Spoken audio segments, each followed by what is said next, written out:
निपुण महाराष्ट्र ॲपमध्ये पालकांचे मोबाईल नंबर कसे अपडेट करावे।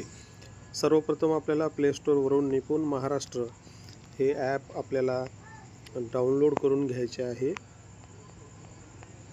या ठिकाणी वरच्या बाजूला आपण निपुण महाराष्ट्र असे टाईप केल्यानंतर आपल्याला ॲपची लिंक प्राप्त होणार आहे। त्यानंतर या ठिकाणी इन्स्टॉल हे ऑप्शन आपल्याला दिसेल। ॲप आपल्या मोबाईलमध्ये आपल्याला इन्स्टॉल करून घ्यायचा आहे। साधारणतः 14 MBचा हा ॲप आहे। अशा प्रकारे ते इन्स्टॉलिंग होईल आणि त्यानंतर आपल्याला ॲप ओपन करायचं आहे। ॲप ओपन केल्यानंतर खाली पुढे ही लिंक दिसेल आपल्याला। त्यानंतर आता बघा, मुख्याध्यापक, पालक आणि पर्यवेक्षक यांच्यासाठी सध्या तरी लॉग इन उपलब्ध नाही आहे। आपल्याला शिक्षक हा पर्याय निवडून या ठिकाणी लॉग इन करायचं आहे। येथे आपला मोबाईल नंबर टाकायचा आहे। मोबाईल नंबर टाकल्यानंतर OTP पाठवा हे ऑप्शन आपल्याला सिलेक्ट करायचं आहे आणि त्यानंतर आपल्या मोबाईलवर एक OTP प्राप्त होईल। तो OTP आपण टाकल्यानंतर आपला ॲप जो आहे त्याच्यामध्ये आपलं रजिस्ट्रेशन पूर्ण होणार आहे। या ठिकाणी पालकांचे फोन क्रमांक अद्ययावत करा हे ऑप्शन आपल्याला दिसेल। त्यावर आपण टच केल्यानंतर या ठिकाणी वर शाळा निवडा हा पर्याय दिसणार आहे।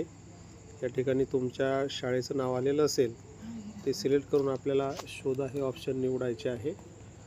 त्यानंतर जो वर्ग आपल्याकडे असेल या ठिकाणी त्या वर्गावर आपण टच केल्यानंतर त्या वर्गातील विद्यार्थी अशा प्रकारे आपल्याला दिसणार आहे। तर हे माझ्या वर्गातील विद्यार्थी आहेत। तर यामध्ये आपल्याला काय करायचे आहे, जे वडिलांचं नाव आहे त्या ठिकाणी मोबाईल नंबर, आईचे नाव आहे त्या ठिकाणी मोबाईल नंबर, किंवा दोनपैकी एक नंबर असेल तर ज्या ठिकाणी तो नंबर आहे तो आपल्याला टाकायचा आहे आणि जतन करा हा पर्याय आपण सिलेक्ट केल्यानंतर तो मोबाईल नंबर सेव्ह होणार आहे।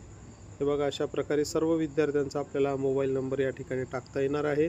आणि इकडे तुम्ही बघाल की ज्यांचे अजून काम सुरू झालेले नाही ते रेड कलरमध्ये आपल्याला दिसत आहे आणि ज्यांचे काम सुरू झालेले आहे ते येलो कलरमध्ये दिसत आहे। झालेल्या नोंदी पण आपल्याला या ठिकाणी 6व्या वर्गाच्या एक विद्यार्थ्याची मी नोंद केली ते आपल्याला या ठिकाणी दिसत आहे। तर अशा प्रकारे सर्व वर्गाच्या वर्ग शिक्षकांनी आपापल्या वर्गाच्या विद्यार्थ्यांचे जे पालक आहे त्यांचे मोबाईल नंबर या ठिकाणी या ॲपमध्ये रजिस्टर करून घ्यायचे आहे।